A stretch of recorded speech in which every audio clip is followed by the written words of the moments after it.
Yeah, and I totally agree. I really love the fact that he's playing 4 copies of Falcon Red Aristocrat and 4 copies of Thundermaw, because you see some lists mess around with maybe 2 Thundermosts, 3. That card's too good. Just play 4 copies. It's clearly one of the better threats in the format. It allows you to close out games very quickly. You want to be playing 4 of that card if this is your strategy. Yeah. So looks like Brian Mulligan down to 6, but he's happy with his 6 cards. And we're off to the races. He is on the draw. We have a tap land for both players on turn 1. And now Chris is playing Band Control. He's a Holofan on turn 2, and we're going to see Augur Bolus. Oh no, turn 2 Farseek. When we take a look at Chris's deck list, of course, there are 4 Farseeks here, but there are also 3 copies of Supreme Verdict that go along with 3 Sphinx's Revelation, 3 Advent of the Worm, 2 Syncopate, 2 Dissipate, an Attention Sphere, a Jace Memory Adept, a Jace Architect of Thought, and a Garrett Primal Hunter. Creatures are 4 Thragtusk, 4 Restoration Angel, 2 Tristani Selesny's Voice, 1 Angel Serenity, and a card that you were a big fan of, 2 copies of a Aetherling as Strangler Guides coming across. Yeah, and generally I would say Kibler is probably advantaged a little bit because Band Control has a tough time dealing with cards like Falcon Red Aristocrat, and Thundermaw Hellkite is obviously a very good threat as well. But Chris's deck, he has a lot more creatures than a typical Bant deck would have. So he actually has ways to close out games. He has Advent of the Worm, and he has 4 copies of Thragtusk Restoration Angel, which again is one of the better combos in the format. Yeah, and you're right, he does have Advent of the Worm, gonna eat that Strangler Guides for breakfast. Kibler going to put a Blood Crypt into play tapped and pass the turn back, and if you can keep up with Kibler's hand at home, good on you. We're going to try to. There's a Thundermaw Hellkite, but that might disappear in a second as he shuffles through his hand. So Thundermaw Hellkite is gone now. Into the Aether, it's gone. And Kibler is just a little, I think, too far behind. Chris did miss a land drop, but it looks like he has another Advent of the Worm in his hand. And Kibler's deck does not have a lot of removal. He has 2 copies of Putrefy and 1 Abrupt Decay. That's basically his only removal. He has 4 Bonfire of the Dam, but that's not really going to do much against Advent of the Worm unless it's late in the game and off the top of the deck. So, and how about another Advent of the Worm? Oh, there's Kibler, one of the Alright, Kibler has a Putrefy to take care of that. So if you're Brian, you got to be pretty happy about that. Yeah, that's fine. And basically, you waste the turn there. Kibler does have a 4th land, and it looks like Chris did draw a 5th land now. Plays it untapped. And we're going to see it. And, oh, here comes a Thragtusk. So he should be able to drop Kibler down to 10, and he has lethal on the board already. Yeah, so who is the aggressive deck here? This is the kind of thing about Band Control, right? Where before it did not have the ability to turn the corner like this. We saw a version like this from Melissa Natora at Pro Tour Gatecrash, and the way the giveaway here is the Kessig Wolfrun among Chris's lands. He also has a Steam Fence to activate that, but you saw this version from Melissa Natora in a way to be able to actually kill people, and you saw large Wolfrun activations on her way to top 8 of that tournament. Prior to that, the Andrew Cuneo build that Reduke made top 8 of back-to-back tournaments with, that was the most grindy deck I may have ever seen in Magic history. Yeah, and those decks just cannot function in this type of format. No. There's just there's too many durable threats. You can't play a deck like that when Voices of Resurgence are running all over the place. So this version, a card like Advent of the Worm can just close out games so quickly. And again, you can cast out on turn 3. That Farseek was huge, and it really pushed him ahead of Kibler. Even though he missed a land drop, he was still able to cast 2 Advent of the Worms before Kibler was able to put any kind of pressure on the board.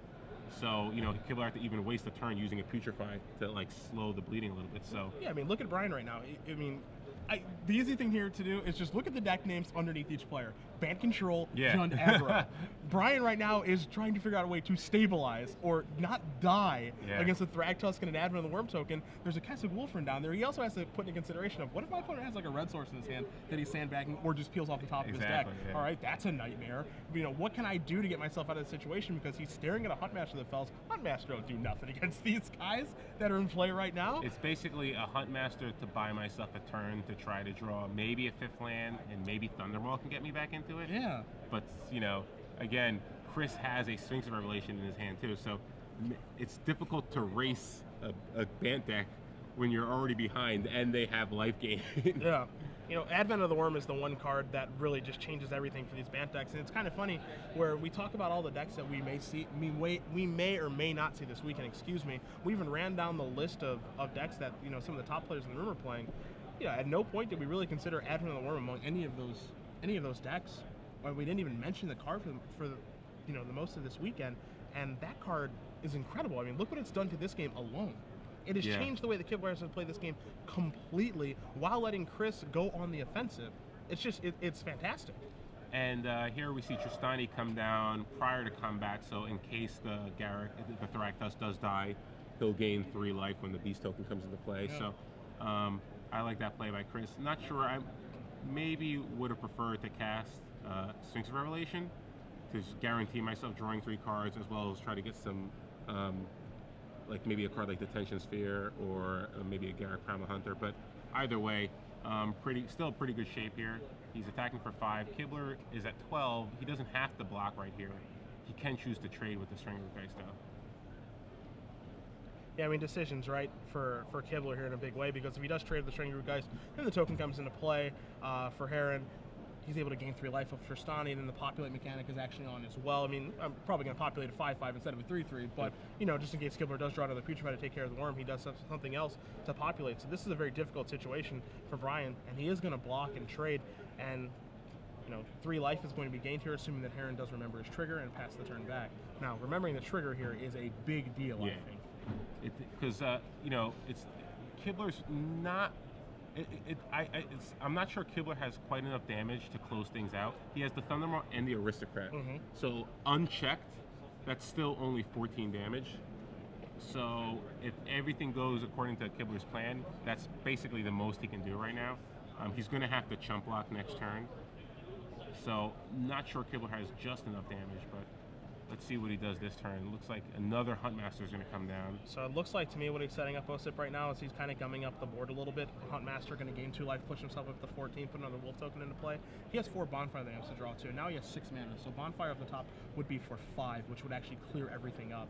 As you see, Herron draws a Jace Memory Adept for the turn.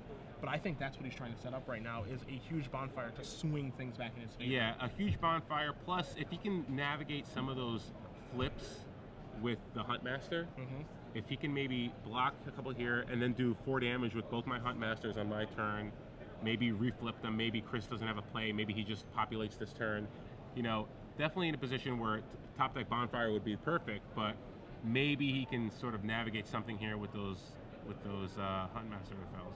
So a mill from the Jace, which is going to move up to 5.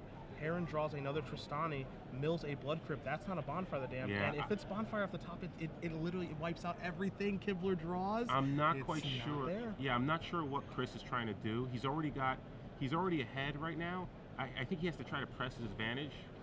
If you attack with the Advent of the Worm, you can still populate. You know? So what's the worst thing that happens? Kibler blocks with 2 of his wolves, and you trade and you can trade. You'll at least kill one of the Huntmasters. So. Yep. So Kibler's just going to pass his turn back. Does not play Thundermaw Hellkite to try to take out the Jace. Does none of that. So now what he's going to do is he's going to flip the Huntmasters. Ravager of the Fells is going to go over to Jace, over to the Beast, over to Jace, over to the Beast. All of that works out in his favor. The reason I think Chris wasn't attacking as he draws his 7th land is that he has an Angel of Serenity in his hand. And a mill there is going to take down the Thundermaw Hellkite and draw Herron a Temple Garden. Now, I agree with what you're saying, is he can just continue to be aggressive, but this sure does make it a lot easier. Well, I would have either preferred to cast Sphinx of Revelation the turn before, or activate my Tristani. Sure. Jace would probably have been the last play I made. Sure. But either way, I understand that you're trying to play for Angel Serenity. I just don't think you have to, especially if you have a Sphinx of Revelation in your hand. Sure. But, you know, or Tristani, like, you can win with what you have in play. You're going to gain 5 life, make another 5/5 Trampler. What does Kibler do there? Does he triple block the 5/5? That seems like a terrible play for him. But. Oh, so Kibler has the 2nd Putrefy to get his guys back. Gives back Herron a Thragtusk, but he's out from underneath Angel of Serenity, which is a big deal. So now, what can he draw this turn? Is it Bonfire the Damned? It's still not there. But I don't think he needs Bonfire now here, though. If he has, so he only has 6 mana, so he can't play Falcon Wrath and Huntmaster. Yeah, he's a little ways away from that. I think he has a mountain in his hand, so he'll have 7 mana this turn. I think you might want to just jam out the Huntmaster here, or you could probably, you might be able to play Thundermaw here. You might be, because if you play Thundermaw here, you attack for 5. Next turn, if you draw an 8th mana, then you can go Huntmaster Falcon Wrath, and suddenly you could be right back in the driver's seat. Oh. So yep, here comes Thundermaw, and he's going to start getting aggressive. He's going to take out that Jace, and suddenly, you know, Chris can attack with the 5/5, but Kibler can just take it and go down to 4, and suddenly things can swing back, and now that might be a huge draw. That might ruin all of Kibler's plans. Syncopate off the top there for Herron. Temple Garden going to play coming into play, untapped, but that might change everything for this game for what Kibler's trying to set up. And Kibler may have just came to the decision point of, hey, I can't beat a counterspell at any point anyway. Yeah. So I'm just going to try to execute my game plan and hope that he's not playing any. As Theratos shows up to the party, and it's actually going to gain Herron 10 life. Yeah, Herron's going to gain 10 life, and he still has mana, I believe, to populate. Yep. So he can get another 5 life. And he can attack too. With a worm token. A lot of options there. So let's see what Kibler decides to do first. Again, like you said, when you're backpedaling and you're trying to, you're facing a lot of pressure. Generally, you don't play around counterspells. You're just like, I have to do this. If he has a counterspell, I'm going to lose anyway. So, not sure how much Kibler's going to factor in the fact that Chris might have either a dissipate or a syncopate. All right, so 1, 2. Probably going to play the Huntmaster first. Yep. Yeah. You want to make sure you resolve that. I don't think he might not have gotten the 8th mana, which actually helped him, because then he would have gone for it this turn. Now Strangleroot, guys. Yep, gonna populate, gain 5 more life. And we'll bring Tristani up on the screen for you guys, so you can see everything that this monster from Selesnya does. This is one of the more underrated cards. I mean, mostly because its casting cost is very difficult. But when this card is online, it is pretty hard to beat. Yeah, and the fact that it's 4 mana and it competes with so many quality 4-drops, even in this deck, Chris has 4 copies of Restoration Angel along with 3 copies of Advent of the Worm, So you just have so many 4-drops that you're competing with, but obviously Tristani, when it's rolling, it does really, really well, especially in a deck like this when you have Thraktos. So what you're saying is that this should cost 3 mana? Oh, well. That's what you're saying. If it was 3 mana, I think everyone would be playing it. It should be 3 mana and not legendary. Yeah, okay. 3 mana, 2/5 non-legendary creature. All right. Yeah, I would play it in every single deck possible. I live near Wizard of the Coast. I'll give him a little talk. So both Advent of the Worm tokens are swinging over. It looks like we're going to get a quadruple block of one of the tokens. Not the best feeling in the world. Not the best. So we're going to be able to deal with 2 of the wolf tokens along with the Stranglegeist, if Chris chooses. So here's something funny that can happen in this game, because I don't want to pronounce a game over before it is, but I think that Brian may go on to lose this game, because I think that what Tristani is doing right now is borderline insurmountable. Yeah. I mean, Herron's at 30 life, potentially going up to 35, or who knows how much. Let's say that next turn Kibler turns over a Bonfire of the Dam, and it gets syncopated. Who does that help more, from like an information standpoint? I think it helps. I don't think it helps either player. I think Kibler assumes that there's counterspells, and Chris assumes that there might be. I think it probably helps Chris, because I could put Kibler on not having bonfires in his deck. Okay. I think Kibler has to assume that Herron has counterspells. Sure. So I don't think Kibler's going to be surprised by anything. And if you're Herron, if you see the way that Kibler is drawing his card every turn, that's the miracle tell. Yeah. So I think that. But then again, some people aren't that conscious of that, So I agree with you. It's definitely something that will factor going into the next game. But I think in general, it really won't have that much of an impact. And it's kind of funny that Kibler did not draw Bonfire of the Dam for the turn, but he may have drawn a different miracle in the form of Abrupt Decay. You're going to see a revelation here from Herron. Going to take down that worm token, so no more populate skis, but just 6 cards and 6 life instead. Yeah, so again, he's gaining 6 life here. He still has a Thraktos in play, but... Restoration Angel, Revelation, a Thraktos, can land another Restoration Angel. Not bad, Mr. Herron, not bad. Yeah, not a bad turn for Chris. Kibler is starting to mount some amount of offense, but he can't really. It's hard for him to overcome Tristani. Yeah. Tristani's ability is just too good right now. I'm just gaining so much life. Yeah, he has a Restoration Angel. He can gain another 13 life just by casting Restoration Angel. Yeah. He still has Syncopate mana, and I believe he has double Restoration Angel along with another Sphinx Revelation and another Thraktos. So. Yeah, Farseek here from Herron. Going to be probably his lone spell for the turn. Kibler says, you're not casting that with a Glacial Fortress. Get that Temple Garden over there. And that's actually huge, too, because he can get his red source now to activate his Keswick Wolf Run. So with Kibler only at 3, it's going to be tough for Kibler to be able to stop everything, especially if the Restoration Angel comes down. Because again, all his blockers are land creatures. Remember, only 1 red source in Herron's deck. He just does have that 1 copy of Steam Vents. But being able to basically free roll a Keswick Wolf Run and a red source in your deck is pretty sweet for this deck, because again, it always is going to have so much mana in play because it wants to go to these longer games and big revelations and stuff, and then it can just convert those resources into just one big punch in the face over and over again until they're dead. Yeah, it's sort of similar to, Cunio's invitation where they were splashing black just for the land. Here you're just splashing red for a land. You're not splashing for any spells. So. And we saw Melissa DeTore have great success with this at Pro Tour Gatecrash in Montreal, where she made her top 8. And I'm surprised Chris actually cast the Thragtusk here, because if you cast the Restoration Angel, you could actually gain more life and still have mana to populate the beast token that you get off the Thragtusk. Yeah. So I think, and you would have had more mana up for Syncopate if you needed to. So, but either way, he has access to Kessig Wolfrun. That might be enough to close things out. Kibler is trying. Huntmasters are flipping back and forth and back and forth. He is trying his heart out here. Both targets going to go towards Thragtusk. But you see Herron picks up his hand. It is stock loaded. He has multiple Restoration Angels. He has a Sphinx's Revelation.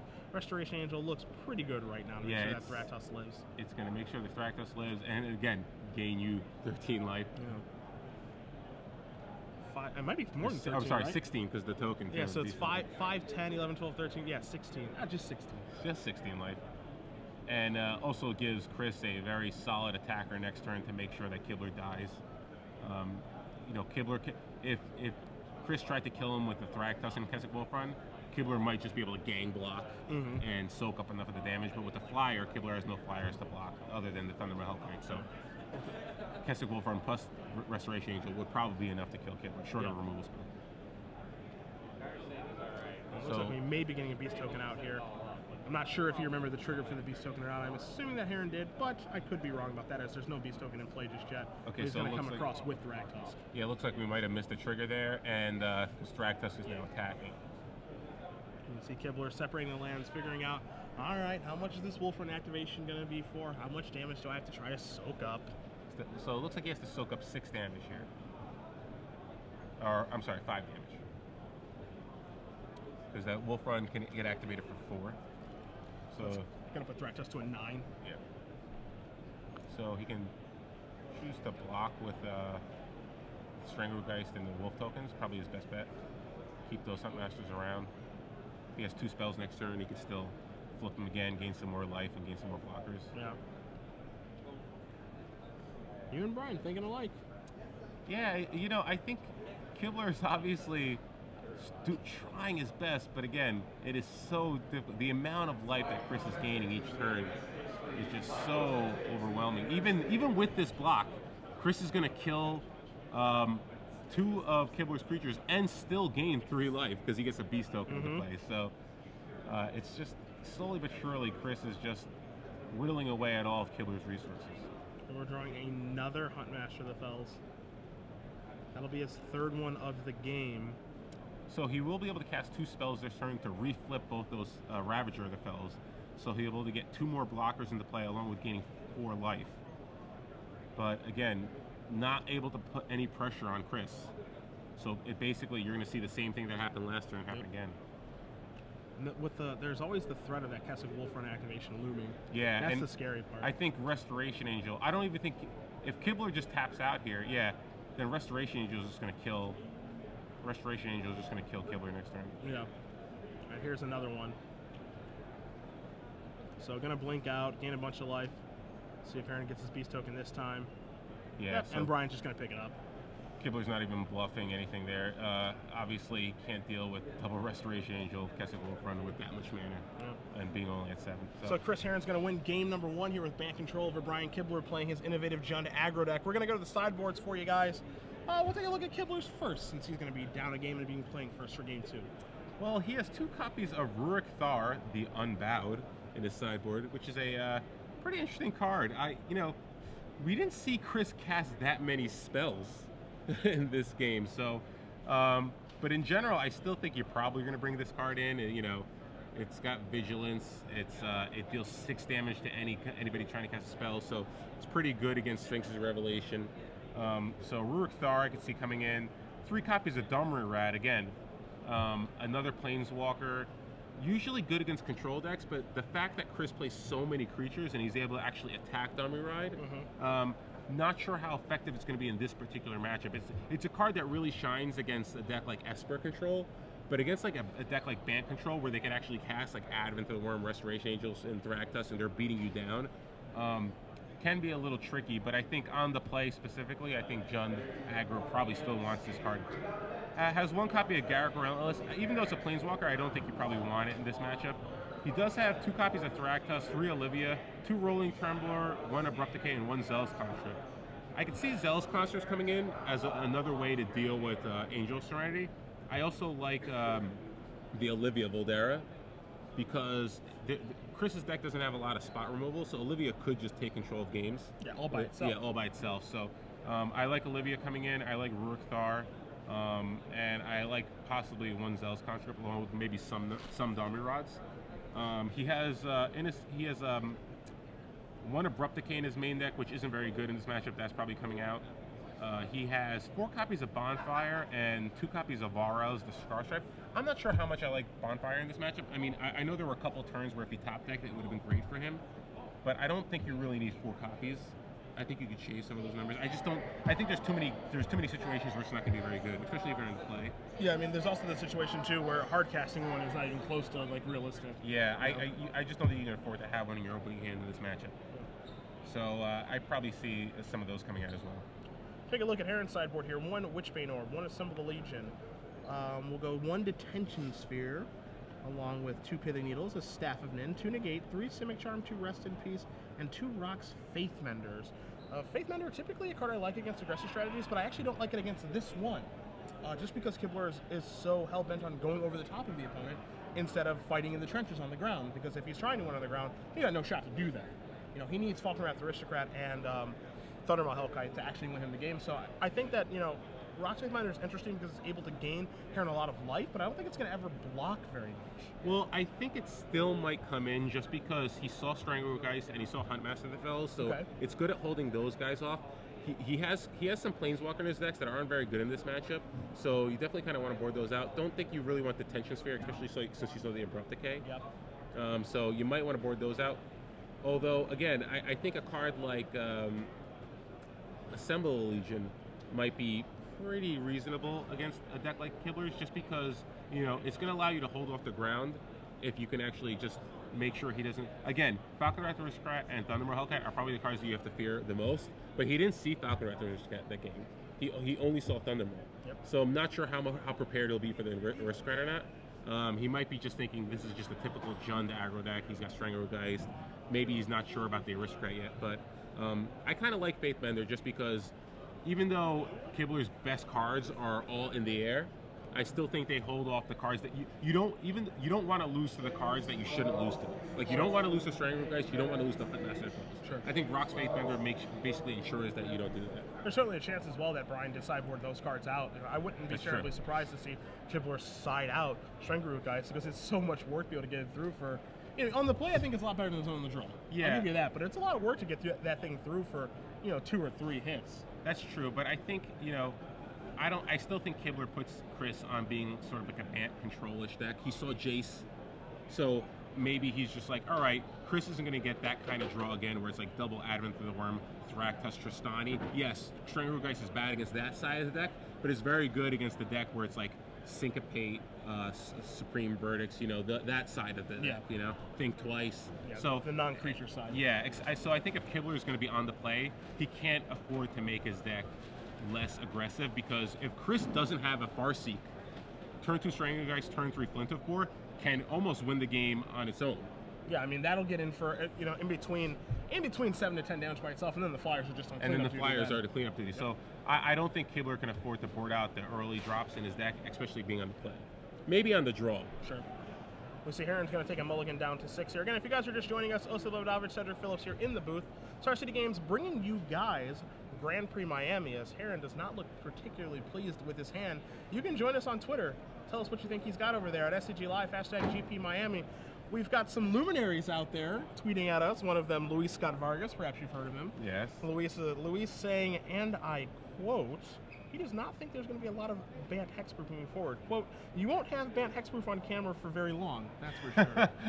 Oh my goodness, his teammate Josh Utter-Layton. No, that might be a pun because the deck is so quick, or Luis could just think that's not a very good deck. You never know with Mr. Scott Vargas. And here we see a turn 2 Farseek from Brian Kibler and a turn 2 Steam Vent from Chris Herron. So obviously, I think we have the standard slow Bant draw that kind of caused Chris a little pain when he saw his 6 cards. Probably good enough for 6, but really was frustrated with how slow it was, particularly against a deck like Kibler's. So we've also got the Bant draw with no green mana right now. It's Kibler's draw for the turn was Garrick Relentless, a card that we weren't sure if he was going to board in or not, but obviously he has. He's going to make a Wolf token and pass the turn back. I'm kind of with you in the fact that I don't love this card in this matchup because I don't think the Wolves are horribly relevant. Additionally, there are cards that can really fight that thing down, like Advent of the Worm, Restoration Angel, a lot of easy ways for Herron to kill it. But it is, again, just a one of in Kibler's sideboard, and it does provide a unique effect, like protecting a Falkland Aristocrat and giving you some fodder for that. And so now here come the Wolf and the Aristocrat, and Kibler's going to play a Stomping Ground tap, make another Wolf, and pass the turn. Yeah, it looks very good when your opponent doesn't have any green mana. But here we go. Now here Advent of the Worm turns everything around. And a Farseek instead. So let's see, does he have what kind of Wrath effects are we looking at from Chris's deck? We're looking at 3 Supreme Verdicts and a card that we talked about a ton a little bit earlier, Terminus. None of those here in his main deck. So relying on Supreme Verdict, relying on his creatures to actually play his defense, along with Advent of the Worm, which is a quote-unquote creature, and then some counter magic in the form of Syncopate and Dissipate as far as his defenses are concerned, but none of those have showed up yet. Yeah, Terminus is pretty much the only card that can get you out of this type of situation, just with now double Falconwrath Aristocrat. Kibler is not messing around now. Coming across for 4, 8, 9, 10, 11, 12. I think he's going to put another Wolf token in play. He is. Herron's at 2. He draws his card for the turn. It is a Witchbane Orb, and it is going to be a concession. So Brian Kibler cleans up game 2 very fast off of the back of a Farseek-fueled start. So again, I think Chris is a little confused as to what Kibler's playing, because Witchbane Orb is not a card you typically want against Jund aggro. Think about what he saw. Yeah, again, he did. If he saw the Aristocrat, I think that changes. But even if you see a Stranglegeist, you kind of have to know. There are some versions of Jund control. I can give you a very good tip here. I have a little bit of knowledge because Jerry Thompson does write for Star City. He wrote an article a couple months ago about having Stranglegeist in the main deck of Jund, like the Jund midrange deck. He's playing 2 of them in his main, 2 of them in his sideboard. And it's like, is Kibler gone towards that strategy? Because the rest of the cards that we saw 2 Putrefies, we saw an Abrupt Decay, we saw a whole lot of Huntmaster of the Fells, and we saw a Thundermaw Hellkite, a card that Jund is starting to adopt as well. So it would be very easy for Herron to misallocate what deck Kibler is playing, thinking it's some sort of crazy hybrid Jund aggro or Jund control deck, when in reality, we know, just like you guys do at home, that Kibler is playing a pretty aggressive Jund aggro deck. Yeah, and honestly, Witchbane Orb, the only card that's really effective against out of Kibler's deck would be Bonfire, which we're not even sure he's going to have after board. So I think, I definitely think that it was one of those situations where Chris kind of put Kibler on a typical Jund control deck. Maybe a little scared and was afraid of Rakdos return, Slaughter games. So let's see if he decided to go to the board again, or because there was really nothing in game 2 that would suggest that Kibler is off that deck. You saw. Oh, I'm sorry. You did see the Aristocrat this time. Yeah. So now I think Chris might suspect that something's up. Maybe this is just a typical Jund aggro deck, and he boarded that card back out. Because again, it's only a one of. He just boarded in 1 copy of Witchbane Orb, but we'll see what happens after board. Because correct me if I'm wrong. During game 1, we did not see like Flinthoof board either. No, the only card that might have given Chris a little cause for concern was a Stranglegeist. Okay. That was the only card that you can sort of say, maybe this isn't typical Jund, because Kibler played a Farseek, he had a Thragtusk, or he had Huntmaster of the Fell, and he had Thunderbolt. Okay, those are all cards that you could see out of a Jund control deck. Yeah. So and again, even a Jund mid-range deck could board in Rakdos return against you. So maybe you want a Witchbane Orb, but I think maybe that now that he saw the Falconwrath Aristocrat, maybe the Witchbane Orb will come back out. So Herron's going to be on the play for game 3, which is a big deal because the thing with Bant control, being on the play for this deck is certainly important. It does play defense, but I wouldn't say it plays defense particularly well. Also, when you're on the play, Syncopate and Dissipate are much better cards. It's night and day there. But a Farseek fuel draw on the play, as we saw in game 1, is absolutely huge. This is one of the problems I always have with these green-based control decks.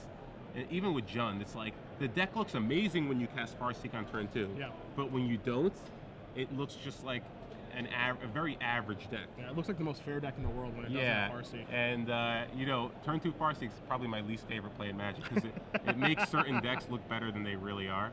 Well, prepare to be unhappy. There we are. Turn 2 Farseek. the best card you could possibly ask for if you're Chris Herron. So Hallowed Fountain coming into play tapped, and Kibler's going to untap that Blood Crypt. He's going to draw a card, draws a Bonfire the Dam. So it looks like he kept in at least one Bonfire, and it looks like there's also a Zealous Conscript, so he did board in the one Zealous Conscript. All right. Flint of Bourne just passing the turn back. It is a 3/3 because of Blood Crypt. But now, as you said, Farsi changes everything because now Herron's going to play a 4th land, and this is the most uncomfortable situation to be in if you're Kibler. What am I going to play around? Is it Restoration Angel? Is it Advent of the Worm? Is it a counter spell? What do I play around? Looks like he does have a Putrefy, so he could decide to just attack and just Putrefy the Advent if he does have it. So Chris doesn't have it,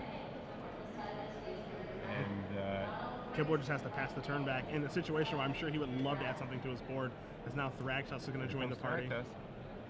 So Kibler does have a Falcon Wrath Aristocrat, along with the Putrefy and the Zealous Conscript. So Zealous Conscript Aristocrat, pretty good combo at stealing and sacrificing Thragtusks. Draw a card. It's a forest. Now, it's either I actually think the card in his hand is Olivia Valderin and not Falcon Wrath Aristocrat. I'm not positive because he goes through his hand so fast. Oh no, he has both. I think he has Olivia. Oh wait, no, maybe. Yeah, it is Olivia. It is Olivia. Okay. So Olivia comes down, and again, you know, Olivia is a very effective card in this matchup too, especially because it doesn't look like Chris has any removal in his. He has a Sphinx Revelation and Dissipate. Can't make it the last 2 cards, but again, Olivia, one of those cards that can easily just start taking over games. You take a look at the things that he has to kill Olivia. Of course, he has those 3 Supreme Verdicts in his main deck. He's also got an Attention Sphere as well. You look at his sideboard, he's got an additional Attention Sphere over there, and that's really about it. So his deck is definitely soft to that type of card. And it's great too because it's basically the only threat that Kibler really needs. He doesn't need to commit that much more to the board. He doesn't have to overplay into Wrath of God, or Supreme Verdict rather. Looks like Arbrelf's going to come down just to get a little more mana. Or no, he's debating it. It's really a decision about how far do I want to extend. You know, assuming that my opponent, I think what Kibler's thought process right now is assuming my opponent does have mass removal in his deck somewhere. He's playing Bant and a Bant control deck, so I think it's a pretty safe assumption. How far do I want to extend? How important is this Arbrelf to what I'm trying to do? You know, that's the thing he's trying to figure out because, you know, if he gets you know, Wrath or, you know, mass removal strikes, he's got Thermal Hellkite for backup to kind of punch Chris in the face for 5, but he needs to be pretty careful about how he allocates his resources moving forward because he doesn't want to get ruined. But if you don't commit a lot, that's when Revelations become backbreaking, and you see one for 3 right now. Yeah, you have to play against the devil you know, not the one you don't know. So I think that you can't play around Supreme Verdict when he didn't cast it, and he could easily just cast Sphinx Revelation and make that play look foolish.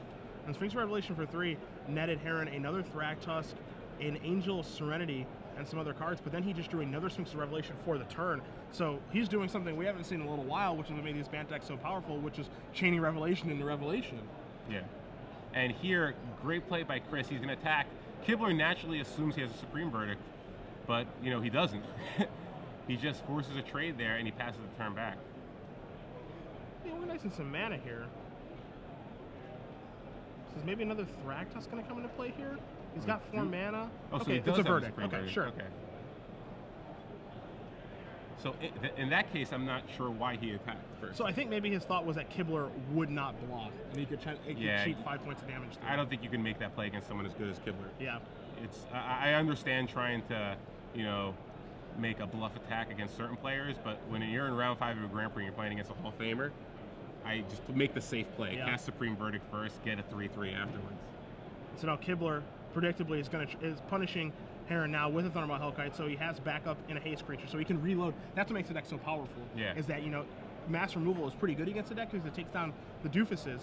And as you see, a Thragtusk here is going to put Herron back to 25, but he can reload after a mass removal effect so easily. Yeah. You know, if he peels off another Dragon here or Falcon Wrath Aristocrat or anything, then he can just turn this game back around and force Herron to have another one of those type effects. And the fact is, because Herron had another, I'm not sure if he had another Sphinx Revelation. Maybe that foil Supreme Verdict was That's what that was. Okay. Yeah, that's what that was. So here comes Zealous Conscript and the Dissipate. Ooh, timely Dissipate. Very good Dissipate there. So Thundermore's going to come in for another 5, dropping Chris to 20. Unfortunately, Kibler does have a Putrefy and a Bonfire of the Dam, which, you know, Bonfire is not that great, but it can actually deal with the Thragtusk currently if he can. So how much mana does he have? He has 7 right now. He's a couple away, yeah. So he does have a Putrefy to deal with the Angel of Serenity if that comes down, but... Man, Herron has another Thragtusk in his hand. Yeah. And again, I see no reason just not to commit that to the board. Yeah, if I was Herron, the last possible card I'd want to cast is Angel Serenity. Me too. Like, I would wait until Kibler expended all his resources and then drop that Angel Serenity. You don't need to. You're gaining 5 life, and you're actually ahead of the race. Oh, is that a top deck bonfire? That's just a bonfire for 3. Just a bonfire for 3. So yeah, he was able to deal with both Thragtusk there, and he leaves the Thundermaw back to block. So, wow, Detention Sphere to deal with the Thundermaw Hellkite here. Pretty good rip there from Chris. Again, I would not cast that Angel Serenity until I absolutely had to. There's no reason for it. See, that Angel Serenity just gives Herron all the inevitability in the world. Yep, just get your Thragtusk back later on. And so now there's a Witchbane Orb just to make sure that he's safe against Bonfire, Rakdos return, Slaughter Games, what have you. Kibler draws a card for the turn. Does not look to be horribly relevant as he's shuffling his cards very, very quickly. You see a Farseek. He's going to cast that. So now Kibler might try to just putrefy one of the tokens. Either way, I think at this point now I would probably cast Angel Serenity just because Kibler didn't even commit a threat to the board. I would just rebuy my Thragtusk. Yeah, force him in this damned if you do, damned if you don't situation. Yep. Because I think what we're going to see here, assuming that Chris doesn't have the red source, is, you know, you can make an argument for putrefying the Beast token. I actually think what Kibler has to do now is putrefy the Witchbane Orb and hope to peel Bonfire. That you think this is only out? Yeah. To at least try to get him back into the game. I don't even know if that's going to like win him the game, but I think it at least gets him back into the game. So okay, he's just going to putrefy a token because if he peels Bonfire, he can't actually target Herron because of the Witchbane Orb. I think Kibler's afraid of just dying. He doesn't want to go down to 1, and then maybe. I mean, I kind of agree with you. Maybe Kibler's only out there was a Bonfire, so you have to deal with the orb. But either way, I think either play is probably fine because here comes Angel of Serenity anyway, so he's going to rebuy all those Thragtusk. So Kibler's going to draw a card here for the turn. Sitting at 4 life, draws a Stomping Ground, is going to concede the game. So Chris Herron does win the match with a deep sigh of relief over Hall of Famer Brian Kibler. 2-1. Herron going to move on to 5-0. Jund Aggro takes a defeat here, and Back Control looked pretty impressive. And going to unzip the shirt too. Well, I was talking with Patrick before. Thragtusk, Restoration Angel, very good combo. Peanut butter, jelly. Any deck that can play those 2 cards is generally going to